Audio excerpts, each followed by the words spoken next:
Yo, what's up guys? So, nandito tayo ngayon. Punto di aton uban barkada guys, no? Si Mr. Kenneth. Yan. Kenny? Kenneth. Kenny. Oh no. Kenny. So, guys, first time yung si Asiara, first time namin ginawa yung podcast namin. So, junto din yung si Sir Kenneth. Kenneth. Hoy, mali. Si Sir Si Kenneth. si Sir Kenneth. Paano sa ba? Basta yun na yun, Sir Kenneth. Kenneth. Okay.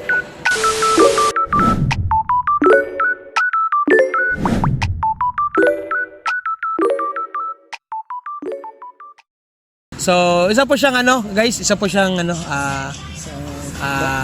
master. Ay, architect po siya guys. Siya po yung in-endorse natin na yung bahay ng Casa Villar. Ayan, Casa Villar House. Okay, so palakpakan naman tayo dyan. No? May mga fans tayo dito sa kabilang pikas guys. So, ano yung kuha natin? Mga ganap natin sa buhay, Ken, ngayon. Ano mga pinagkaabala? Unsay kabisihan nato ug sa binisaya pa? Sa busy. Sa trabaho. Okay. Sa construction. Saka sa meron tayong mini bakery. Ayan. So balita ko mayroon ka daw Duroha Designs and Engineering Construction ba yun? Yes. So ano yung mga kosakal mga yan tandil ustedes na desedes mga company or maybe siguro soon kung it will become bigger yun, di ba? Siyempre from the kaka-start pa lang, so yes. Someday tataas yung din natin, yung mga clients. So yes. Ano yung mga dinidil natin? Usually we do house designs. Mm-hmm. We also do commercials. Yes. Yan yung mga experience natin as a team. Mm-hmm.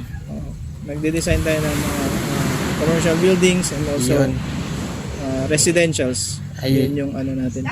So balita ko parang medyo marami-rami ka ng experience with regards to layout sa mga architectural design. Yes, sir.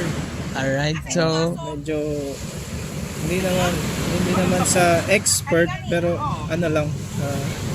they call this experience. Sir, so Ken, ano ba yung mga okay lang ba malaman natin ano yung mga na-experience natin na dinidesign natin? Building or bahay, mga projects or yung iba nagkaka-start pa lang. I heard yun kaka-start pa lang yung iba. Marami na rin tayo marami na rin tayo nagawang like 5 years ago. Yun, under ako sa isang company. We design interior design ng home shops. Yes. And prior to that, meron na tayong experience sa residentials. Nice. And also condominiums, meron na rin tayo. Maganda pala yung takbo ng yung karera ng buhay mo, no? So, sakto lang, sir. So, by the way, pwede ba malaman ilang taon ka na ngayon? Anyway guys, just siguro mga personal questions namin. So, pasensya na po. May sama namin sa vlog na to. Sa podcast na to. Single? 29 ako plus 29 plus. 29 plus. So, yan ayun, meron din kayong yung bakery Saang banda ng dito yes, sa Zamboanga? Lang sir, pang barangay level na bakery. Wag mo naman sabihin na pang barangay. And soon, di ba, magiging pang pueblo. Pang pueblo yan. kung baga, first floor pa lang, na second. Next time, second floor yan. Second floor yan. Nice. So, kusa mga latest updates na dito yung projects, Sir Ken? Latest? So far, sir, yung iba hindi pa nag-realize pero ongoing naman yung layoutings. We have 3 right now ongoing sa layout. Yung isa ongoing na yung construction, almost done. Okay. Hindi man done talaga, almost done pa lang. So hopefully marami pang pumasok. Okay. So maybe itong question natin, Boss Ken, no? Sir Ken, Boss Ken. Yes, sir. Ano talaga yung nailagay mo sa isipan mo na bakit architect yung kinuha mo? Porque architect Eustace Yasaka, na? Siguro I think medyo malisod gads din, no? Uno lang gads din mga courses, engineering, di ba? Yeah. Architect, ano ko sa pa ba, geodetic, amo sila mga civil engineer, amo sila mga dul malisod. So kung saan ka dito yung reason porque bakit architect yung kinuha mo? Para may mga message naman tayo dyan sa mga student na kumuha ng architect. Ayan. Si Kenneth pala sa Western Mindanao State University na-graduate, guys. Yes, Alright. sir. So bakit talaga kinuha natin at pinili yung architect? Actually po, hindi talaga, engineering talaga yung ko, yung first choice ko. And then, I don't know, bakit napunta ako sa architecture. So, yun talaga. Actually, engineering kasi, talaga. Before kasi, hindi kilala yung architecture dito sa Zamboanga eh. So, every time na may construction, ang sinasabi ng mga tao is, sino engineer nung project na yan. And later did I know, yun pala, the head of the is the architect, not the engineer. Although allied sila, pero pinakaunang gagawa ng plan is the architect. Yeah. Kasi yun yung medyo mahirap, no? Malisod kasi before man start from scratch got, no? Yeah, so from from zero. Zero, no? It's the architect. So yun, hindi ako pumasa sa engineering pero God's plan is the best kasi napunta ako sa architecture. Yun, no? Alright. Kasi iba yung desire ng heart ko pero napunta ako sa architecture. Actually, yun talaga. Ang desire ko talaga before is engineering. Yun. Sa naman Ken, no, Boss Ken, sa habang nag-aaral ka o akil pakilala ito yan, tanda eskwela, ko sa pinakamalisod, ano yung pinakamahirap na experience na dadaanan mo during that day yung nag-aaral ka pa? Mga experience. Siguro yung math. Numamang question ko yung gumata kay malisod kayo, baka man perfect yun, ya. Siguro yung math Yeah. kasi I never expected na may math pala sa architecture. Okay. Akala ko engineering lang. But definitely nung nasa na ako, may math pala from first year to fifth year. So yun yung isa sa pinakamahirap. And then yung sir, yung walang tulugan na umaabot kami ng minsan umaga na kami natatapos. Or minsan hindi pa natatapos yung gawa. Gising ka pa the next morning. Ano yun siya, sa mga thesis or project lang? Mga plates. Yun naman yung mga templates niya na ginagawa, no? Yeah, oo.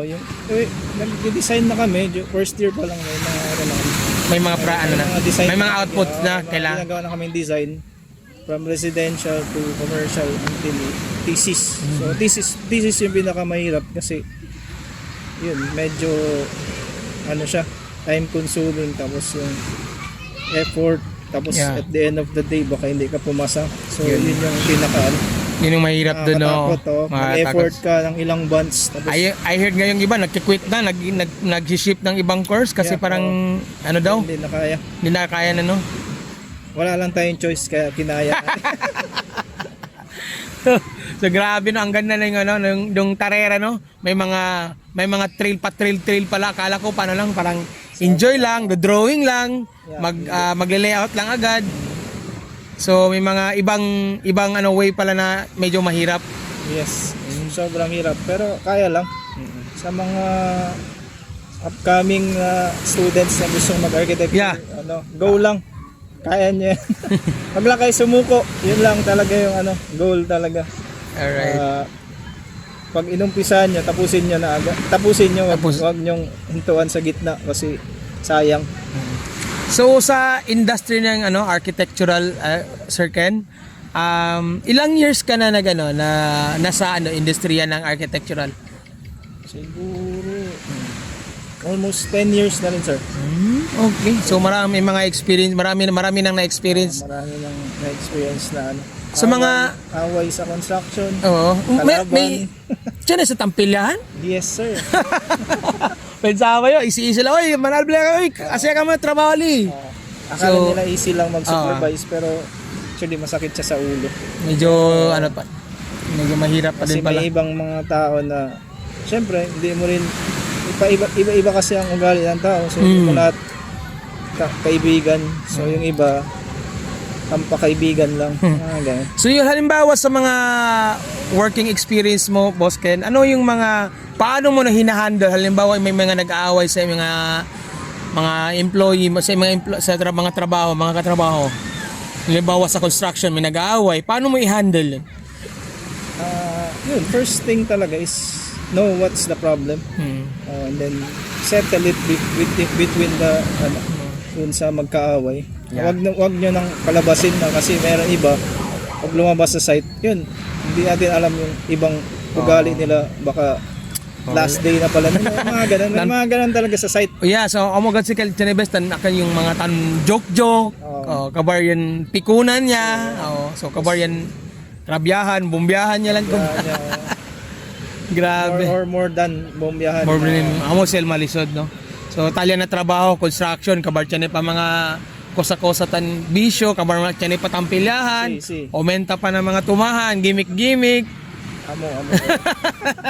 So again, Boss Ken, thank you for your time. Maraming salamat. Siguro nakausap kita for a short period. Ganito lang, tambay-tambay.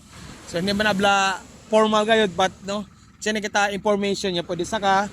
So Boss Ken, invite sa natin, mga followers natin, sa page mo, tsaka sa mga projects mo. Yeah. Yes, yung mga hindi pa nakapollow, please like po yung follow. Ito po. Follow po natin Yung page namin. Doroha. Yes, ito. Doroha, Architectural Design and Construction. Yes. Yes. If you have projects in mind, In mind, nasa isip lang. yeah. And then gusto nyo Sa reality. Ayan. gusto nyo magpagawa, ito po, please message us here. Pag may pera ako, guys, magpatayo ako ng bahay, guys. Sipin nyo yan. Siyempre, libre naman mangarap. Wala naman problema doon. Importante, may pangarap tayo sa buhay. Amen. Yun, no? So, ano yung mga natin? Encourage sa mga viewers natin, followers.